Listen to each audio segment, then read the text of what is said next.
Shams and Sam at The Athletic reported that the Raptors and Pacers are in active talks on a deal that would send Pascal Siakam, a mainstay in the rumor mill for, I guess, several seasons now, to Indiana in exchange for a package that includes Bruce Brown, his cowboy hat, I believe, some other salaries, and then 3 first-round picks. And that's got everyone very intrigued. 3 first-round picks for Siakam. This guy's on an expiring deal. Anyway, nothing has happened as of yet. It won't be official until, 10, 15 minutes after we do this podcast. Sure. But what do you think here of Shams and Sam's report last night?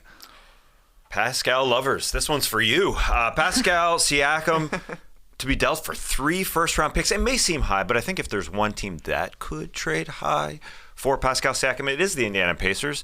They basically aren't paying anybody next year other than Halliburton. They've got lots of room to give for him. This guy could be the best guy that they could get in free agency as well, because there are some guys who will be free agents, but they could be signed to other deals by then. I think this is a team that could offer him the max, a team that desperately needs defense, a guy that can guard 1 through 4, 1 through 5. He'll be 30 this free agency when it comes to it. So are they giving up a lot for an older guy that may not even sign there? I suppose you could think that, but 30 ain't that old. And I think he's going to play on the ground a lot. I think he'll be fine. I do like to think the Raptors would keep him, but after making the Quickly and Barrett deal to go along with Barnes, I understand why they would move Siakam to get a hell of a lot younger, like the rest of their timeline is, and to get Bruce Brown in a Darko Rajakovic team that just wants to drive, kick, and repeat, drive, kick, and repeat, drive, kick, and repeat, he would fit in. But who knows? We're talking about it right now here on Wednesday, January 17th. If this will happen, is this a rumor just to drive up the cost? Hey, Sacramento Kings, are you listening? You need somebody. You want to play small ball with Domantas Sabonis? Get Pascal Siakam behind him. Hey, Philadelphia 76ers, just go for it. So who knows if this happens? But it sort of makes sense, even though that those picks are also probably just going to be, between the 20s and 30s, just like Pascal Siakam was. They aren't going to be great picks. They're Pacer picks. Most likely. Yeah. Indiana currently owns a 2024 first-round pick from either OKC, Houston, the Clippers, or the Jazz. It's very complicated, okay, but there's an extra first-round pick in there. It's the worst one, though. Yes, it's the worst one. Currently number 27. Yeah, that's right. And then they That's own a Pascal Siakam pick right there. You go. They own all of their own picks, the Pacers do, from 2024 to 2030. So they have their own. But what do you think about the sort of idea of going all in with 3 first-round picks for a guy like Siakam, whether or not he's going to sign there? Is that too much? Do you think that makes sense, that they should do it, get him in the door, play with Halliburton, maybe has some success and he wants to sign there? What do you think? It's a lot to give up for Pascal Siakam. It's not totally dissimilar to the Bulls trading for Nikola Vucevic, coming off 2 All-Star seasons. He was 30 at the time, like you're saying, Tass. Siakam will be turning 30 in not too long here, and it probably makes the Pacers about as good as it made the Bulls. A playoff team, certainly, with a chance of winning a first-round series if the matchup is correct. So why would Indiana do this? They haven't won a playoff series in 10 years. That's surprising to me. I thought it would have been a little more recently at the end of the Paul George tenure there, or maybe the Sabonis and Turner tenure, but they made the first round quite a bit, and then they would lose the first round series. And then the past couple of seasons, it's been play in and out. Giving up 3 first-round picks for a guy you're not sure would resign, that's a big risk. But like you're saying, what they're betting on is that Siakam would enjoy playing next to Tyrese Halliburton, rather than just rolling the dice and saying, hey, you might like it. Let's give you 4 months, 6 months of proof of concept to see how you fit next to Siakam. So, yeah, the money for the Pacers, it ain't really that big of a deal because they have the lowest payroll in the league this season. They're going to have money to spend in the offseason, and they just have to think it's smarter to get a little bit of a trial period there. And if it's the Raptors, do that deal in a second. Bruce Brown, win now guy. They can stay competitive this season. They could extend him next year if they decide to pick up his team option, or they could let him go and try something in free agency plus 3 first-round picks.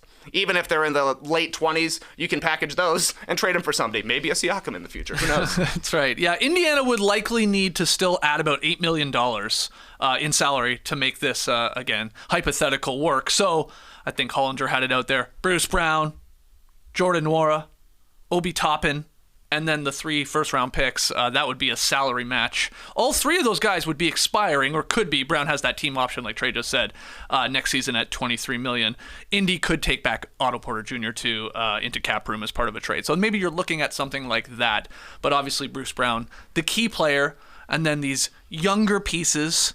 Obi Toppin going back to play with his old Knicks bros there, maybe in R.J. Barrett and quickly, and then the picks. That's the real takeaway here. I assume I saw here in the article, quote, sources briefed on trade talks between the 2 teams say that there have been several back and forth proposals made. I wonder how that's gone.